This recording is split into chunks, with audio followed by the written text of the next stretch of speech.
Hello, Indy. Hello, Indigo. Hey sister, thank you for having me. You made You're it very happen. you're very welcome. It's really nice to get to know you. Smudging away there. I It am, yeah, it I've just been sitting here patiently, just praying and just grounding my energy. It's been an intense day for me. so yeah, you're just saying. I said let's just press the record button straight away and just see what happens. What's going on? Why is it intense? You're in Wales and everything. And who are you? Because we don't even know each other. We've only just met recently online, which is great. Online, as in chatting with a Yeah, bunch of people for an event literally, that we're doing. I've spent the last hour just watching two or three of your interviews actually, just to really absorb, your energy because I haven't had enough time really to prepare. But I think, you know what, sometimes it's just in that raw, vulnerable kind of interaction we can find a lot of truth and power Yeah. still. But I was just watching the one you just did with Chris Edwards, talking about the event that we're both going to be on October the 18th in the Tabernacle, about sovereignty and what that means. And do you know what I've realized, Karen, is me and you are going to be coming in on that same energy. To me, sovereignty is much, it's for me, I'm a Buddhist. I've been Buddhist 10 years, and sovereignty is me revealing my Buddhahood. Sovereignty is casting off the transient version of who I am and revealing the eternal ether in me. Or we can say casting off the straw man and revealing the living flesh human. And so, but yeah, I'm actually just looking after a friend's house in Wales. But they've accidentally took the electric key to Africa with them on holiday. And do you know what? It's Lucky, really lucky key, having an African holiday. How lucky for that key. yeah, yeah, exactly. Yeah. Um, but it's been a while since I've been around people that, to be honest, pay for their gas and electric and are part of that system. And bless the beautiful queen whose house this is. I'm just looking after it, but yeah, they took the key, and then the electric's gone, and there's no way for me to basically, pay for the electric. So Recharge. Yeah. yes, so for Well, about maybe indeed that's the world's saying just, don't recharge yourself rather than plug yourself into whatever else is out there. Just take out, time out and go for a walk and stuff and thw some stones into the river or what have you. totally, Yeah, yeah, go barefoot. yeah, yeah, yeah. Tell me a little bit about you because, as I say, we've only just met online through this meeting we had the other day about the oh God, what's it called? This Beyond the thing system. Beyond the System at the Tabernacle Theatre in London on the 18th of October. So where are you coming from? You're a young person, which is fantastic because we need more young people to speak out with and have the awareness of what's going on. Where have you come from? I mean, your name might say a lot. Is that how you were, baptized, christened, born with, or is it something So you chose?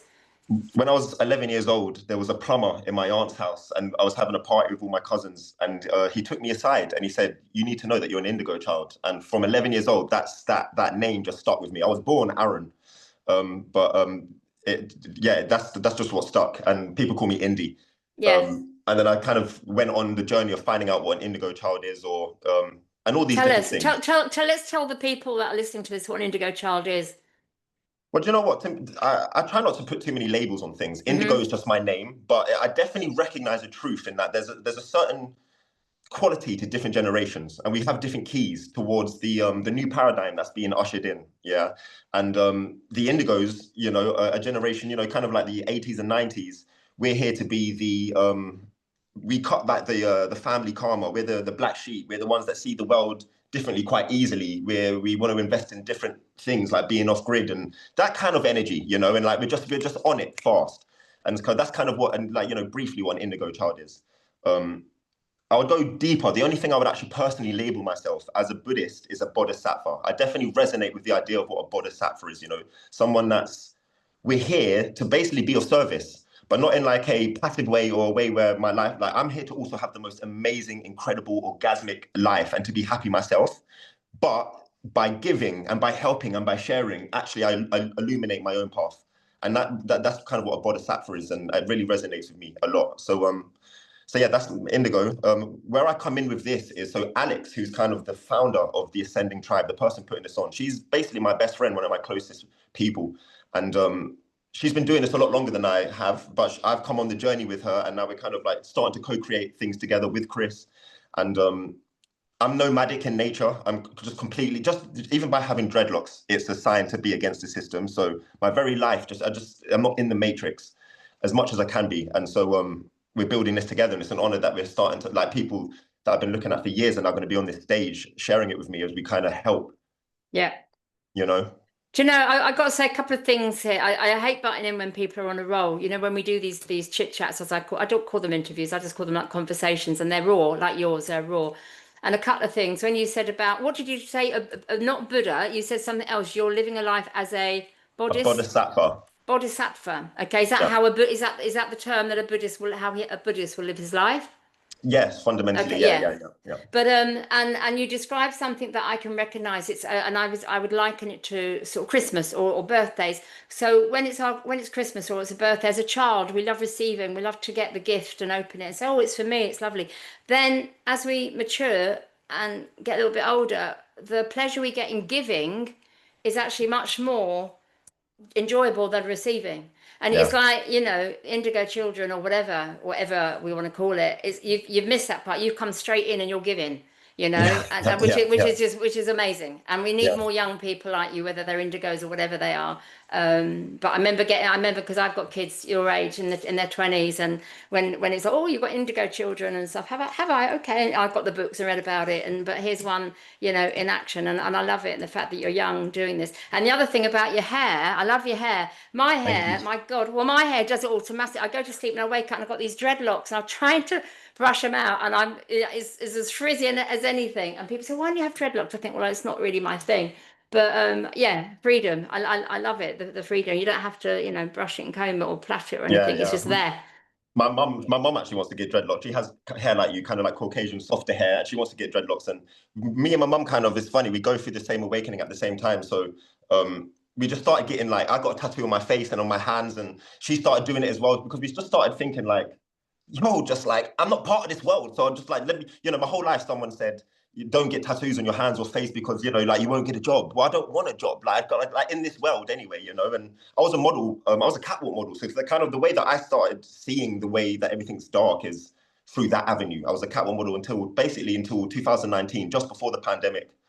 I did a campaign for Reebok Classic, and someone sneakily took a photo of my hands holding some trainers, and then they put that photo on the black taxis in Um, London. Yeah, and they didn't pay me for it. And I'll never forget the moment. I was standing at Morden Station in Southwest London.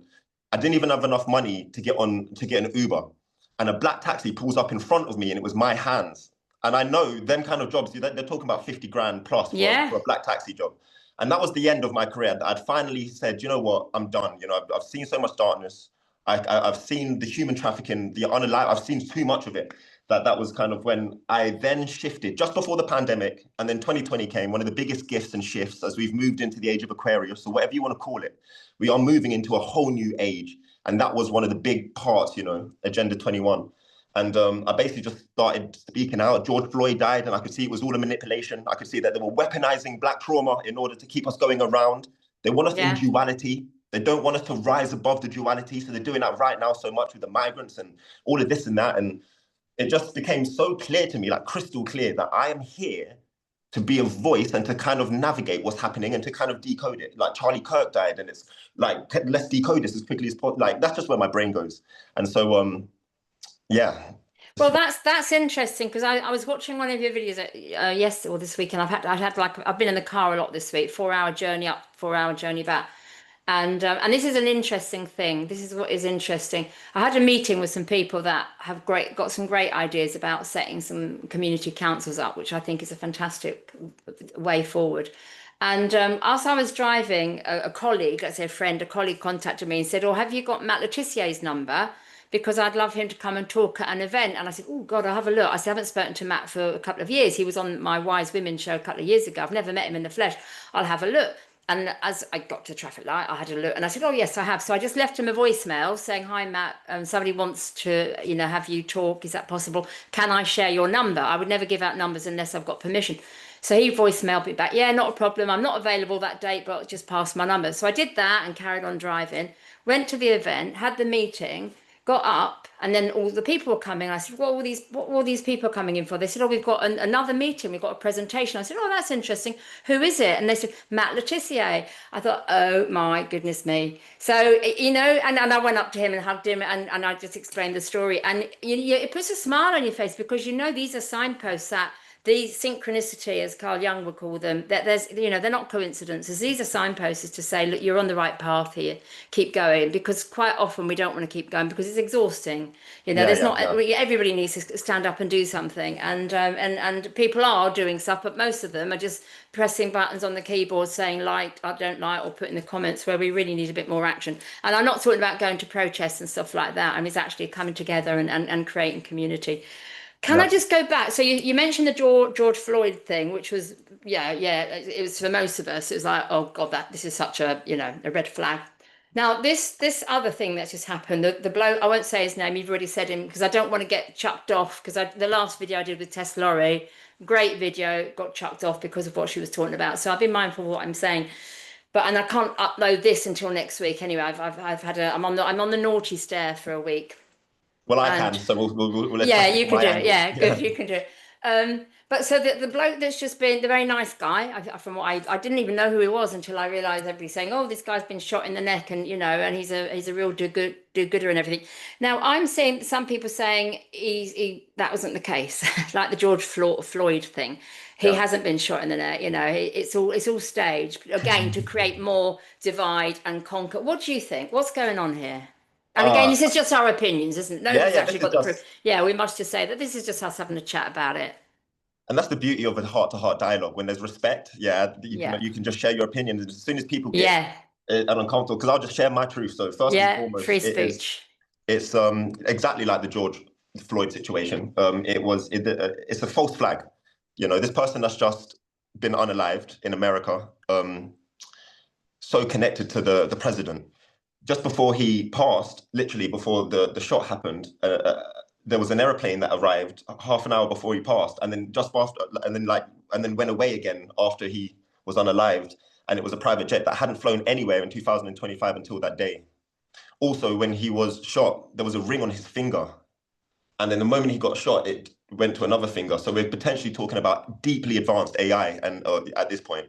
Mm. Um, and it's also like when JFK got shot, when all these years we're still like just like Yeah. talking about it. Now it's happened, and within 2-3 days, there's so much undeniable proof at this point that there's something we need to like question what's just happened. And then obviously it was just before the march, October the 13th in the UK, which suddenly, you got even Elon Musk at that, which is like a Yeah. transhuman kind of person speaking on it, and then you got Tommy speaking about how, the man that's just passed away in America, like we should honor him. We need to be like him. He was a voice of the generation. In my opinion, he was an actor who's supposed to be like a false Indigo.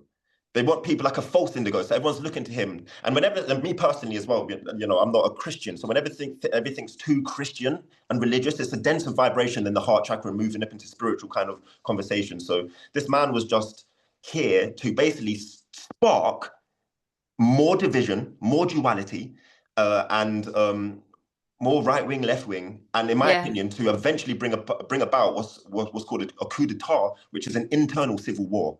They want Yeah. 2 to 3 billion people. I only believe there's about 2 to 3 billion people on this planet. Allegedly, Dave taught me that, and it's really stuck.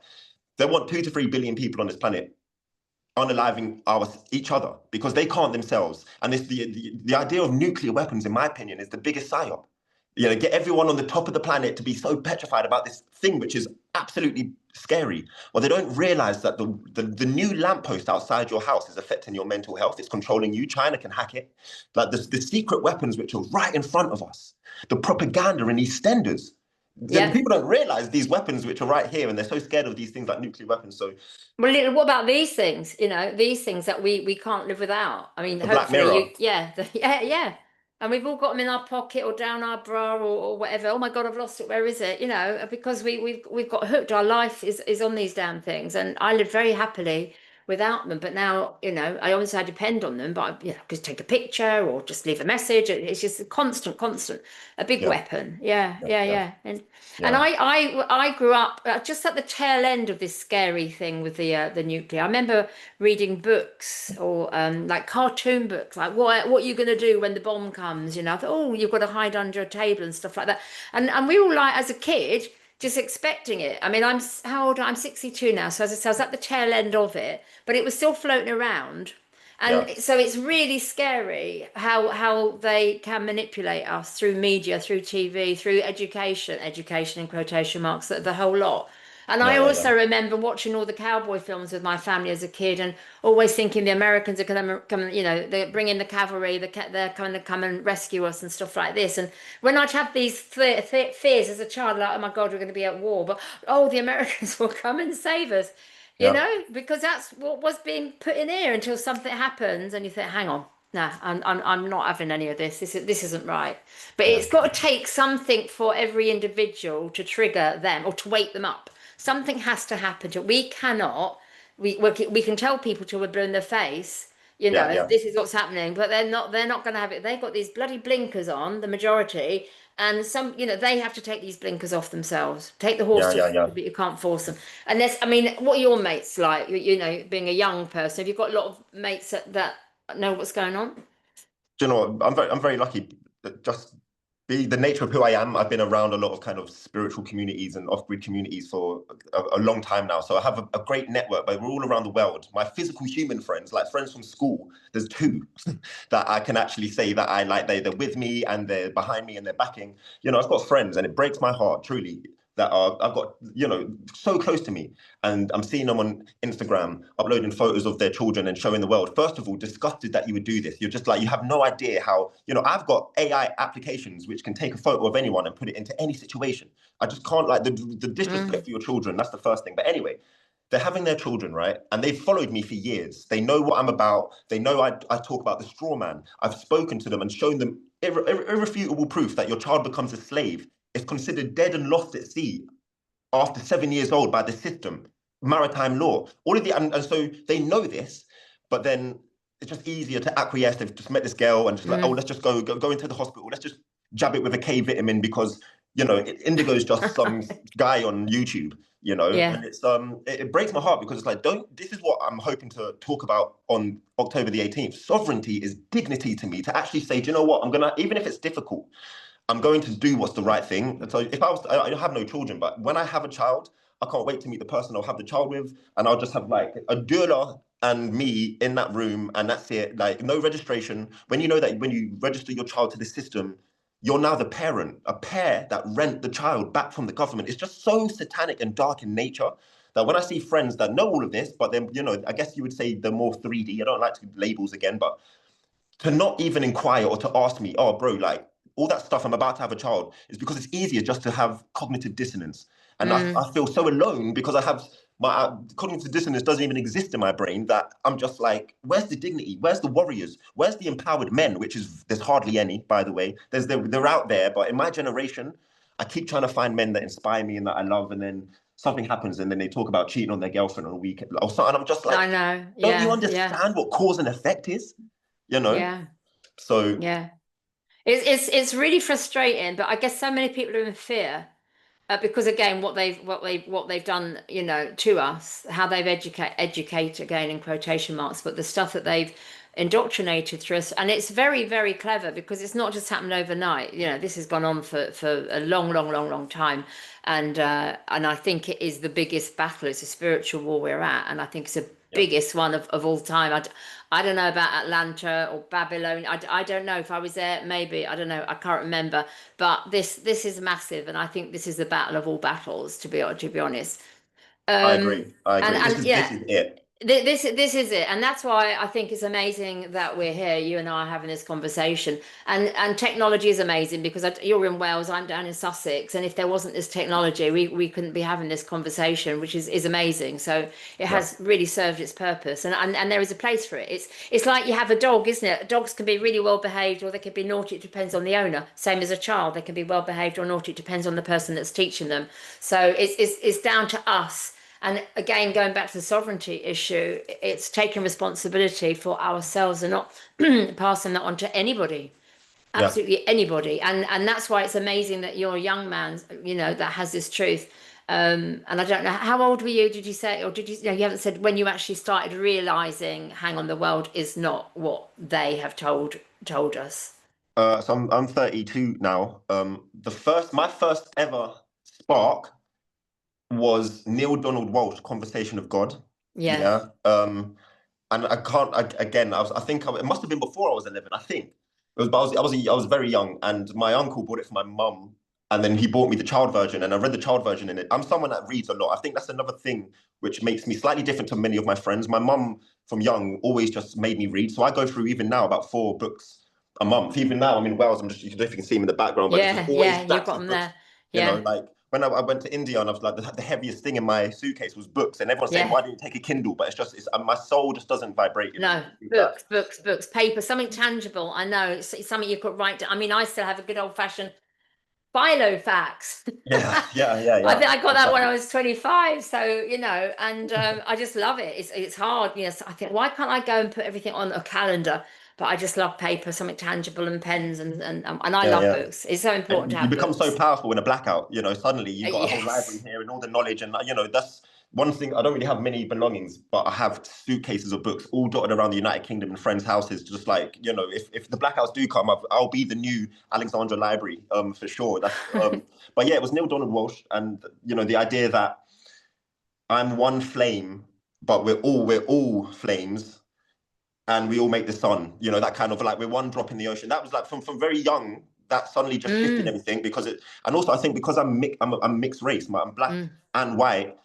I didn't. It wasn't until I started, I guess, getting older, I didn't even realize that my dad was black or white. It was just they were just humans. And then you Yeah. suddenly start to realize, of course, when you get older. So it was a beautiful introduction. It was a perfect incarnation to come into being a mixed race person. My mum's my mom's my best friend, and she's always just said to me, Indigo, go out into the world and find whatever religion or faith you want to find, but do it properly and make sure it works. Yeah, don't get lost in the doctrine. Does it Yeah. actually work? Where's the actual proof? So when I chant, so the last week I've chanted Nam Myo Horenge Kyo from 5:30 to 8:30 in the morning. Nam Myo Horenge Kyo. You may have heard of it before. Yeah. After a lifetime of practicing and doing Om chanting and doing Hindu things and just so many different practices, when I finally chanted Nam Myoho Renge Kyo, the actual proof was undeniable. The shifts were just insane, so that's when I really realized, okay. But I became a Buddhist at, like, 21. So that was a long time after I started reading. But you can imagine in between that time, I was reading books about the power of your subconscious mind, all of these kind of things. And while everyone else is playing FIFA and Call of Yeah. Duty and Xbox, I was Yeah. just, if I was like smoking in the Fantastic. corner and reading loads of books, and that was Yeah. my life. And so, Do you and that know, led me. I remember reading a book. God, I think I was in my I was a teenager. I can't remember how old, 16, 17. And I can't remember what it's called. Well, I can. And I think it was Dr. Wayne Dyer. It's called Pull Your Own Strings. I think that was it, or Your Erroneous Zones. One of those. And that changed my life. Then I went off to volunteer in a kibbutz in Israel. But that was all about being sovereign, Oh, in today's terminology. It was about, if somebody says something to you that you don't like, if yeah, you get upset, that's your choice. You're pulling your yeah, own strings. If they say something you don't like, fine. If you don't like me, that's not my problem. yeah, If yeah, if you say whatever you want, but it's not my problem. So that was such a powerful message to me that I've kind of taken through my life. Pull your own strings. Whatever somebody says to you, it doesn't matter, because that's their issue. And I yeah, yeah, think, yeah, like you say, reading these books, like, Neil Donald Walsh and Wayne Dyer, there's been so many of them over the years, and I've got bookshelves of them as well. I haven't read them all. I just like collecting them, or yeah, sometimes yeah, shoving them under my pillow and get the information energetically. But yeah, there's a lot of sense. And again, not everything. I'm not saying they're all correct, but you have to discern. You have to take out the bits that resonate with you, and live your life accordingly. yeah, yeah, yeah, yeah, yeah, yeah. There's Mm.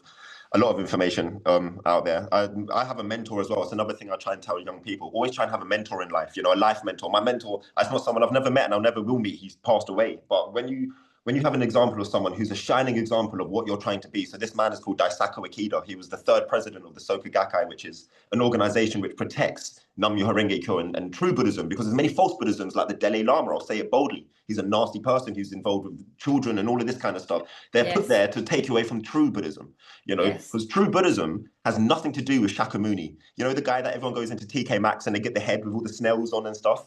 Shakyamuni never once, just like Jesus, like Muhammad, Joshua, whatever, never said, create a religion and start praying to me. Never. He said, attain the same life state that I have and be like me. And that's what Nam Myoho Renge Kyo is. It is the ether. It is, I guess for me, it's like plugging directly into the Wi-Fi box, and it is.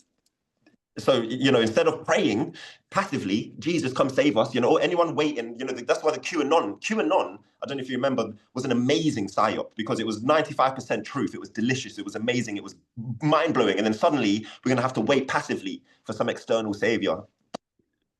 Yeah, And people are still waiting. They literally, no, they are. And I have people that are, awake, and they still are really following the Q movement. And people actually that are quite seriously involved in this freedom movement, organizing certain groups and what have you, making a dent into what's happening and what's coming our way. But they still are standing by, Q and the generals and Mr. Trump. And I'm still in two minds. Now, from what they've told me, I'm thinking, maybe, but I don't think so. It's and then at the end of the day, does it matter? Because being a real sovereign, none of it actually matters, because it's really how we live our lives from cradle to grave, isn't it? It's that have we been a good person? Are we living through kindness and compassion? That's the main thing. All this stuff is maybe triggering us. How do we act? How do we respond? How do we treat our brothers and sisters through all this stuff that is happening? Does any of it matter? No, it doesn't, because this is just a little bit of us. This is just our consciousness having that experience in a physical being, and it's a great experience. Life is wonderful, but challenging. Yes. There's one thing I know for sure is that the only thing we can change is ourselves. Yes. And there's a concept called Esho Funi, which means the self and the environment, the oneness of the self and the environment. And when you like I just said, for the last 4 days, I've decided, because I'm going through some challenges right now, let me wake up and just hit life with my prayer, and really chant. So I chant it for 3 hours with members all across the world. And my environment literally has transformed. Everything feels more delicious, and there's been synchronicities, and suddenly something will pop up and I'm like, oh my God, and suddenly it's opened up a new avenue. And I know it's because I've made the internal change. And now physically in my environment, it's reflecting. And if basically the way to change the world is every single human having their own human revolution. And when every single person has that blossoming, and they are the lotus that comes from the bottom of the swamp and has that awakening, enlightened, then the world changes. It's not like, because this new age, this new time we're going in, doesn't have to have leaders. Like all 6 of us on the stage, all of us are going to be trying to connect people back to themselves. It's no longer the time of the age of Pisces where it was some specific leader saying, this is the way and follow me and I'm the one, like some Osho kind of vibe or some kind of Bhagwan. This is now a time, there's natural leadership, there's natural Leos and all of that, but a real leader is going to make you just turn on your own light at this point. And anything else is division. That's why I would say Q is division, because there's not enough to put you back into yourself. There's not enough spiritual. It's too much left brain information, and there's not enough spiritual feminine energy to balance it. It doesn't, and so that doesn't feel godly to me personally. No, you're absolutely right. You're absolutely that, and we don't need leaders, and we need organization, but the leaders could be like the elders. It can be a community, and the elders don't have to be old. It's just wise people that are sitting around a fire or around a table, just agreeing and being nice in their agreement, not falling out with each other. And I spoke to somebody that said, even if you disagree, you've got an issue because there is that some sort of division. We've got to try and get rid of the whatever it is that we're talking about that one person doesn't like and the other person does like. You've got to come to this agreement that we mediate and we're friends and we shake hands and we're all content. And we can do it in community, but there does need to be some sort of organization. And I think what I've experienced having set up the Freedom Network back in 2020, and it was all systems go for me. Oh my God, it was exhausting. It was like 24 hours. So what is that, Karen? Could you explain that? Because this is new to me. Yeah, so I set up the Freedom Network in 2020. When I realized what was going on, I thought, oh my God. And in fact, this sounds really weird. Okay, this sounds really weird, Indi. I was coming down my stairs in my house when I've since moved. And I was like, I can smell something, a bit like the child catcher. I thought, oh, something's going to happen. I didn't know what it was. And I was a little bit bored with my life. I could tick all the boxes, had the family, not happy marriage, but I was married, had the family, had holidays, had a nice house, had friends, all that kind of stuff. And but I wasn't happy. There was this massive void, and I didn't know what it was. I never knew what it was, but I thought, oh, hang on, something's happening. That came along. I thought, oh my God, this is it. This is it. what do I do? And then I started talking to people. My family thought I was absolutely bonkers. They always thought I was bonkers because I'd come along saying, do you know, they want to put microchips in us and they want to do this, they want to do that. And we didn't land on the moon and all these things. And I thought, oh, here she goes again. So when this came along, I remember having a family meeting, which I'd never had in my life, never sat around. So family, 3 kids and my now ex-husband. I've got to tell you what's going on. And I'd learned about the Tropical Disease Act of 1984 or something. I remember because I was doing all this research and I realized they could, knock on your door and take you away. I thought that was new because of what this latest, thing that they Yeah, bestowed yeah, upon us. So I was like, not so much in fear, but in awareness, thinking, shit, how are we going to get over this? So I went and bought everybody a Bible. Thought, oh my God, they thought she's gone bonkers. I said, well, just don't worry about it. Just have it in your room and some beads, some mala beads and also anything spiritual. And I just told them what was going on. And they said, yeah, yeah. yeah, yeah, all right, okay. God, Mum, that was more scary than the pandemic. So that was that. And then I realized I've really got a battle on here because they don't really believe me. And then you start talking to friends and they don't believe me. And some people thought, yeah, maybe not. I don't know. But then I thought I've got to do something. So I started doing stuff on the computer as we were all researching. And I found something called Keep Written Free by a bloke called Simon Dolan, which was great. I thought, yes, there's people out there. And I contacted him saying, look, on your website, can you not create a facility so that people in the same area can find other people in that area?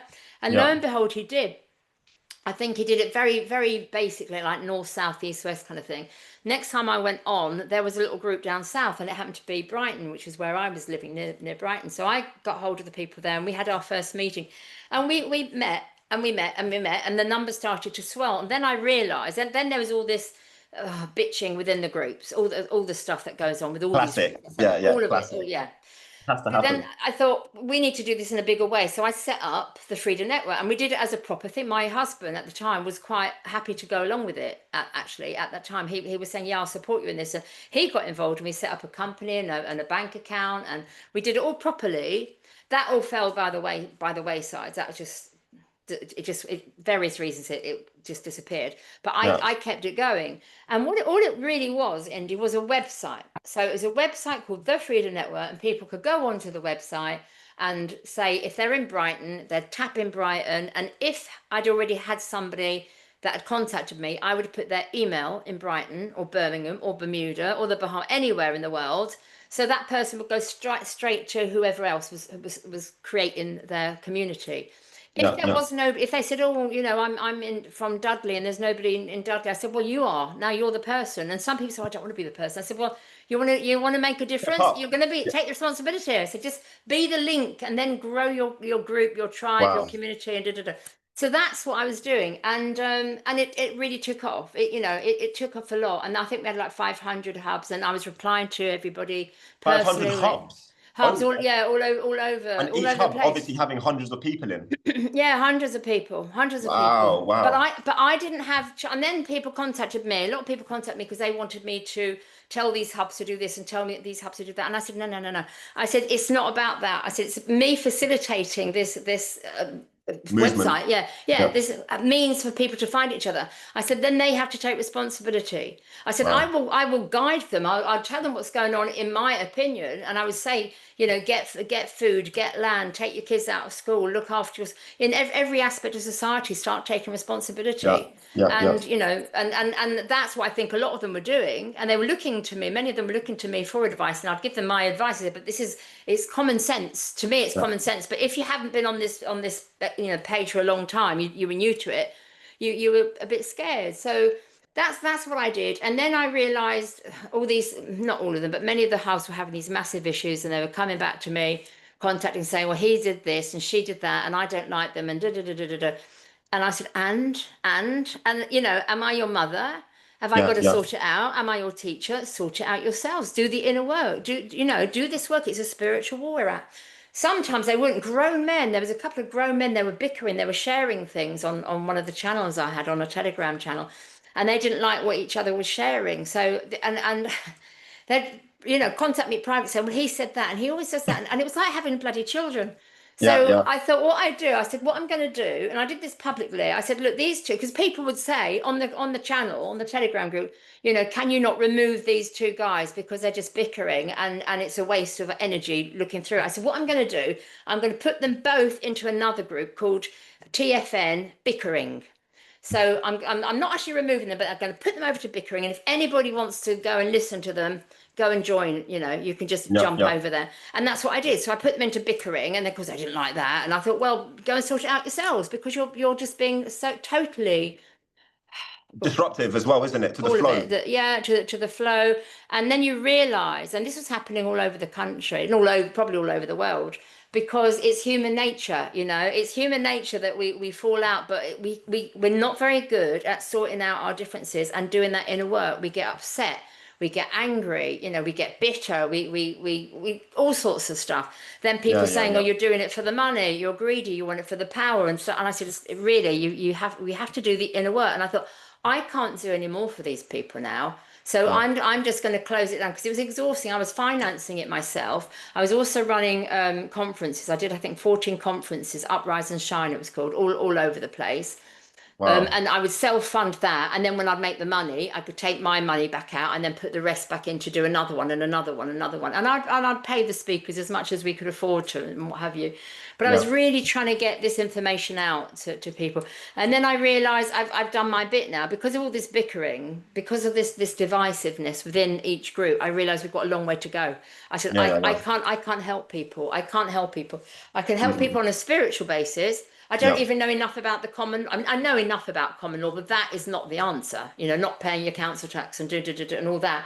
Okay, that's another choice, but that is not the answer because you're still living in this world, and Yeah, they will yeah. come knocking for council tax or Hmm. whatever. And there's more of them. Well, there's not more of them, but the control that they've got, the way they have manipulated the system Yeah. and the situation. So, and we're all frightened. We're going to pay our council tax because the police might come around. Da, da, da, da, da. It's all fear-based again. So we have to really create these, as I've said all along, these alternative societies. And I think that is the way forward. And I think that's going to be happening. I do. Yeah, I yeah. really do. I think it's definitely happening. I know it's happening, in fact.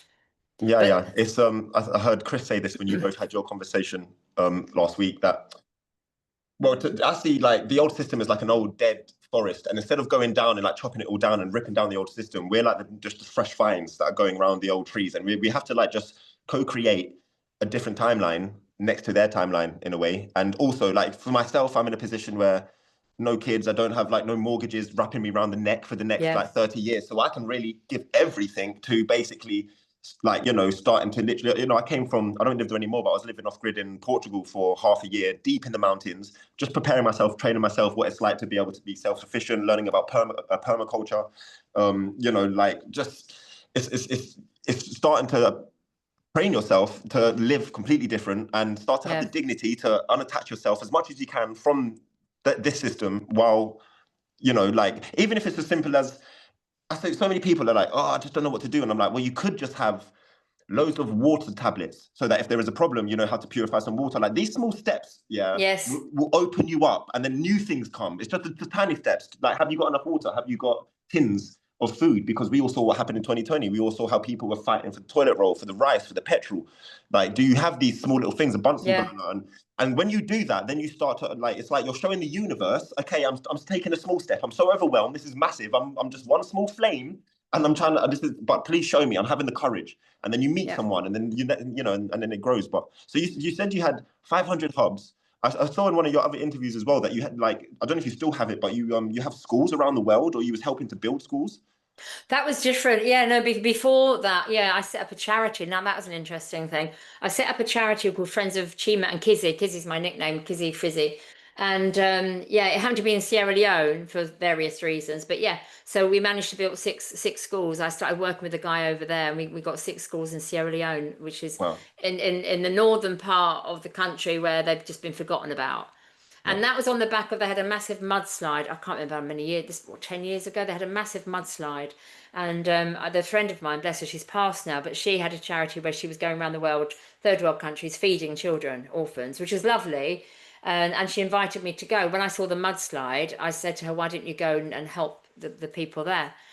And she said, "Oh, I've been there, but I will go back. Why didn't you come with me?" And I went there, and we went and fed these kids, and it was again, wow, what a lesson. We went to the slums, where they had no running water, and all these kids had no parents. It was just absolutely awful. And Yeah. the way they were being treated, okay, at least they did have adults looking after them, but they look after them with big sticks. All the children over there, they just bash these kids with sticks, and they kind of Wow. push them into this room. And we fed them for the day, and it was fine. There was music and they were dancing, and then they came back and had food, and that was great. But then that was it. That was one day of food, and then they were hungry. Back to it. Yeah. Back to it. So I thought, I want to help. I'm going to do something. What can I do? I thought I'll build schools. So my mother had passed recently at that time, and she'd left me a little bit of money, and I thought, well, that's what I'll do. My mum would be happy Wow. for me, yeah, as a legacy to help, because she absolutely adored children. I thought, well, I'll go to Sierra Leone and build schools. And lo and behold, synchronicity. I was introduced to this guy that wanted to work with somebody who could input some money. And we worked and built these amazing schools. And then, Wow. yeah, and then I thought, well, I've done that. Now there's 10 of them. There's actually 10 of the schools, and which is what happens also in Sierra Leone, is once they have qualified teachers, so we put the teachers through training as well. And once they have enough teachers, the government takes over the schools and starts funding them and stuff like that. So that Wow. was a big thing. I was really happy Isn't that about so? that. Wait, the government can only get involved if, like, an ordinary person can just prove the validity in doing it, and then they'll Yeah. come and wow. That's, but you know what? This is what I learned about charities as well. People said, "Oh, if you've got a charity, set it up as a proper charity, get registered." I said, "All right, I'll do that." Why? What's the benefit? Because I was working just me, basically. Yeah, yeah. And I said, "What's the purpose? What's the benefit?" And they said, "Well, if you register and you get a number, then you can start applying for grants and get more funding." I thought, "Oh, okay, I'll do that." So I did all that. Bloody hell, what a nightmare that is, filling in all these forms and being part of the charity commission. But I did all that, got the number. Then I was inundated by people wanting money from me or wanting to help by filling in forms to get funding. So I would pay these people like 500 quid a time. They would fill in a form to get a grant, but the grant never came. So I thought, this is again, to me, it's like leeches. It's supposed, people trying Yeah, to get more yeah. money. So in the meantime, I was funding. Let's put some lights on it. I was actually funding the charity. Once the initial money had gone, I thought I'm going to fund it myself through my own means, which I was doing. And then I got a call from the Charity Commission, and they said, "Oh, we'd like to talk to you about your accounts." And I said, "Oh, what's wrong with them?" They said, "Well, we're gonna you've paid in too much money and you haven't given it to an accountant that deals with charities. You've just done the books yourself." And I said, "Well, yeah." And they said, "Well, we need to interview with you, have an Wow. interview on this Well, day." And it was like a 3 hour interview. I said, "That an interview? You call that an interview? It's a bloody interrogation." So, and it was an the interrogation. So audacity, it like, yeah, was, it was, I'm trying to help people. I had yeah. no family or friends in Sierra Leone. Friends, obviously, I was building, but I had no attachment to Sierra Leone. It was just, they needed it. It was coming from love. They needed the help. I was there. Let's help them.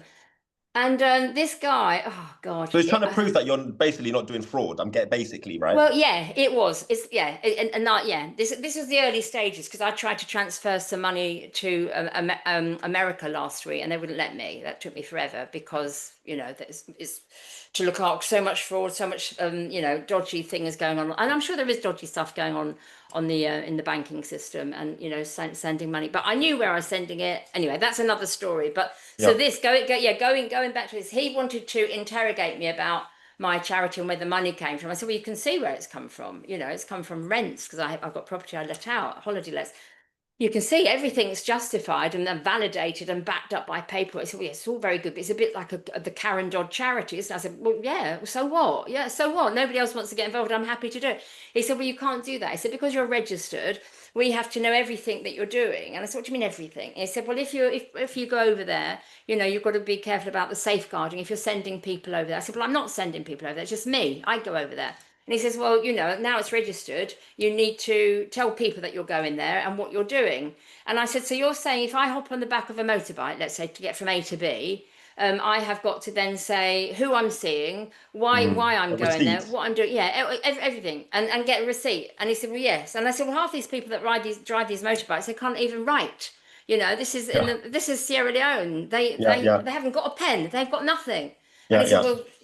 So I thought, sod that. I'm getting out of this. I left I left it. I came out of the charity commission, and just managed to get enough money over there privately to do the 6 schools. And then the pandemic came.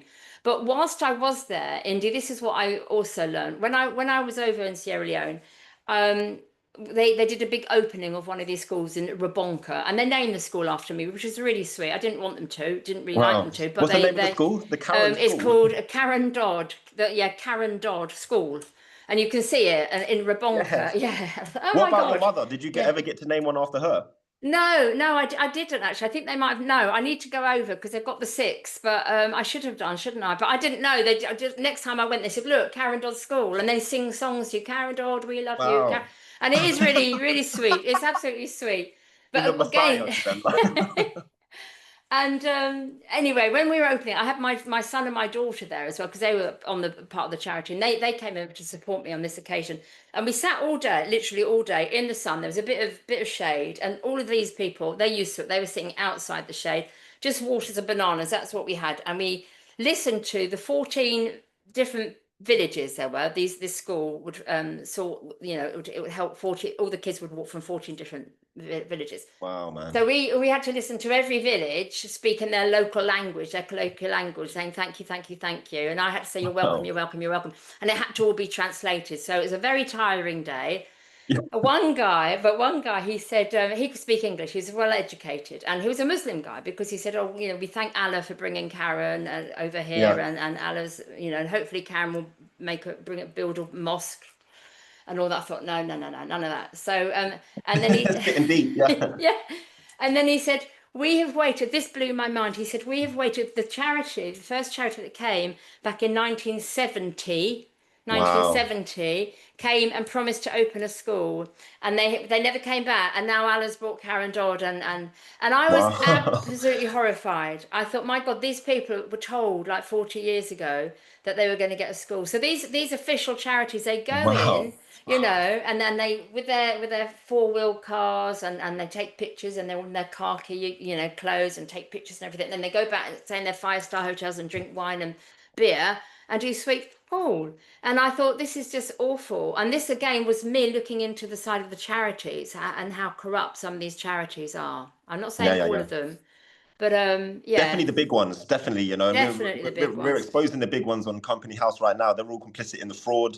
A lot of the money and our taxes all go into the unaliveness of children and massive human trafficking, satanic I agenda. know.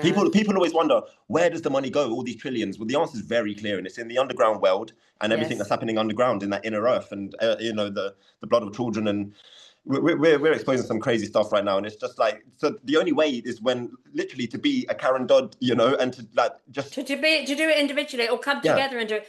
Because the other thing I learned from all this is when there is a catastrophe, a natural or Oh, that's the unnatural, worst, yeah. man. Yeah, yeah. But when these come along, the powers that be in these certain countries get very excited because they know they're going to get all the money. So all the money comes into certain countries, bearing in mind the one that I was just telling you about, and others. It comes in, and the people that it's supposed to go to, they don't get it. No. The powers that should not be, they get it, and therefore they get an extra car and an extra house and maybe an extra wife and an extra this, that, and the other. And I've witnessed it. I know this, for the Yeah, people yeah. I speak to, and I've seen it for myself. So, and then like you're saying with the children, when there are these catastrophes and these things that happen, and tents come Wiping out, them and you up. say, yeah, bring the children here, that can't see that can't find their parents, bring all the children here and we look after them. Yeah, yeah, yeah. Down the rabbit hole they go. Yeah. You never Well, see them again. you can see why they also like a lot of these catastrophes or tsunamis. A lot of them are not even genuine, especially in Haiti. Like a lot of these things, That's they're doing right. it on purpose to create these situations. I've gone down some deep rabbit holes when it's Yeah. like, Yeah. the amount of kidnap that happens during that time because of the amount of like, chaos which is happening. Entire families from grandma to newborn children are just getting taken into them underground worlds. It's really just unfathomable for the normal person that's watching this. Not going, what are you talking about? I Yeah. understand that it's hard to Yeah. fathom. But the more you look into it, the more you look into symbology, the occult, what they're doing, it's just undeniable. And so, to help the world, I've always thought this. I've always said to Mum, instead of like sending £10 to like Oxfam or some massive charity, I'd rather just give £10 to that man right there on the street. Yeah. It just feels more. At least I can see the money and what happens. But as long as it's a genuine man on the street, because that's another scam. I'm sure you've seen some of those Massively, of scams. course. Yeah. Yeah, yeah. Yeah. So I was going to say as yeah. well, like, you know, being in Sierra Leone, you know, and I'm sure you've traveled to many places. I've only ever left Europe once, and it was this year. I went to India, and I only went to Goa, and I went to Madeshwar, which was super sacred. But Goa is quite westernized. Yes, it But is. It's, yeah. Yeah. even then, for me, it was so radically life changing to experience. You know, because we're used to, even when you go to Italy, the homelessness is different. You know, you're seeing like people with no legs dragging themselves on the metro, and it's so much more Yeah. dramatic than in the Yeah. UK. But when you go to India and you see the entire family in some kind of like shanty thing, and Yeah. I Yeah. think that's what's helped to really, specifically this year, I've just casted off any doubt, any worry, any fear of death. I'm just like, yo, people don't realize like 98% of the world make £2 a week or something like that. I Like know. the how much luck, like we're so lucky and have so much blessings in the UK, but at the same time we also give our soul up for a lot of it, you know. So it's but Yeah. leaving Europe just it's changed me completely, to be honest. Well, I mean, I left school. I left home at 17. I legged it. I kind of ran away at 17 because I had itchy feet and I just wanted to go and travel. And yeah, my university is of life. I've not gone to college or uni or anything like that. I've just gone around the world a couple of times, and it has been the Couple best times. education. Yeah, well, yeah, because you go back, you know, you go because I'm an old girl now, and when I go back, I think, oh my God, it's terrible. It's just changed. It's changed so much. I cry sometimes when I go back, and I thought I remember Wow. coming here 40 years ago, and it was a sleepy little village. There's a beautiful place in Thailand called Hua Hin. And you know, it was my favorite place on earth at the time. It was absolutely beautiful. And now I've gone back and I've cried because all the Buddhist statues, they're all tumbled down, but all the hotels are Wow. being coming up. And then you just look and it's down, you look down the coastline and you could be in Miami or you could be in Spain because it's just the same, apart from the food is better in Thailand. Yeah. And this is the world over. It's wherever you go. And you know, it is, the world does change. I get that. And we do need to change, but it's not been changing to the advantage of humanity, really. People are losing their culture, they're losing their traditions, they're losing their way of life. And you know, I think diversity is good, but if we can, you know, people go to Italy because they want to have Italian pizza and they want to throw 3 coins in the fountain or something. You know, people come to England because they want to see the red buses. Do you know, we need to keep these aspects of our culture. I think that's really, really important. But the powers that be do want Oof, one yeah. big melting pot. They want one global government, and you know, they don't want us to have our ancestors. They don't want us to know about our past, our history. They don't want families to be together. They want to separate everybody so that we are more manageable. And it's so Yeah, yeah, blatantly yeah. obvious, yeah. Yeah. I'm massively into Nostradamus's predictions recently. Uh-huh. I've just been and Dolores Cannon's interpretations of Yeah. them. Yeah. Yeah.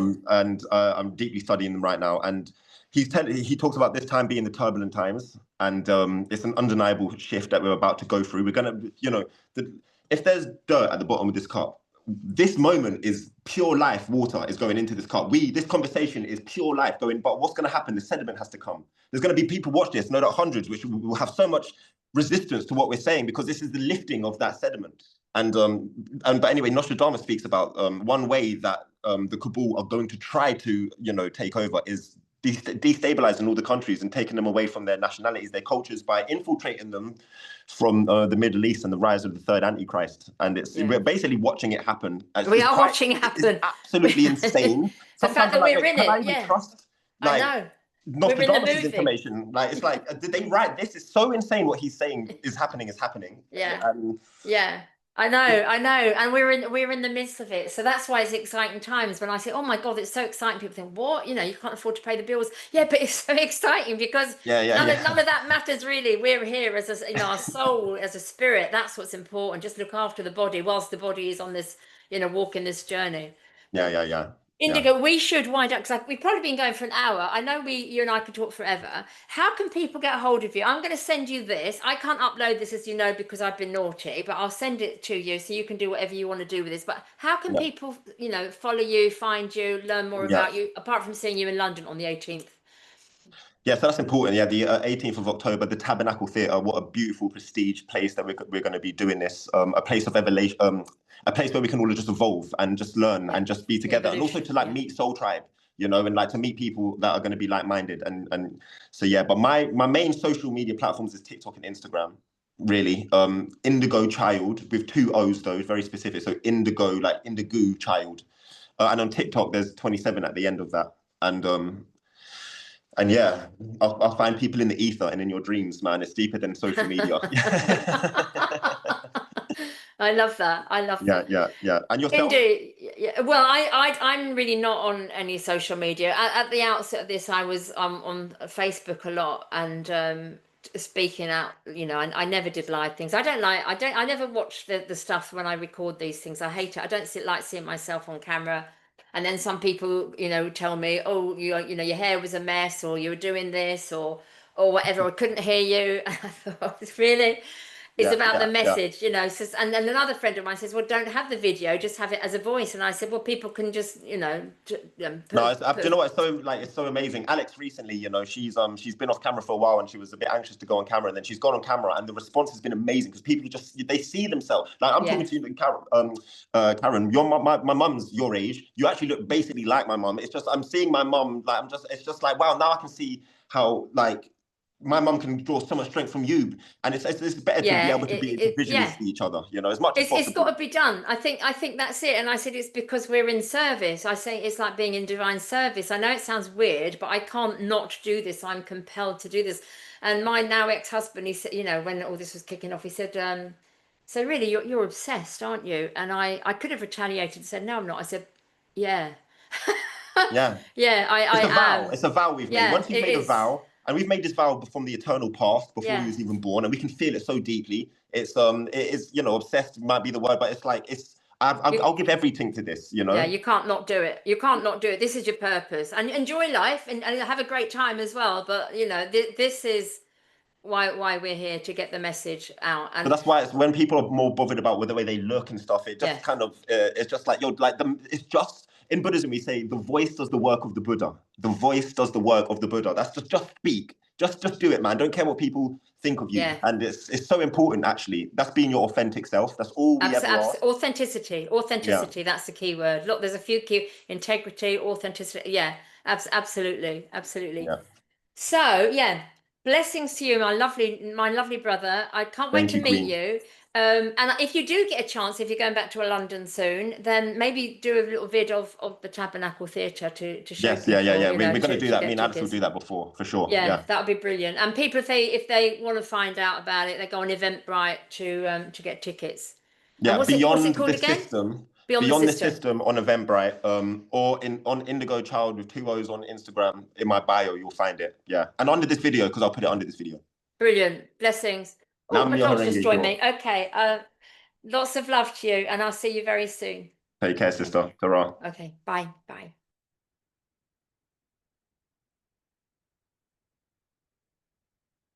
Hi, do you want some dinner, darling?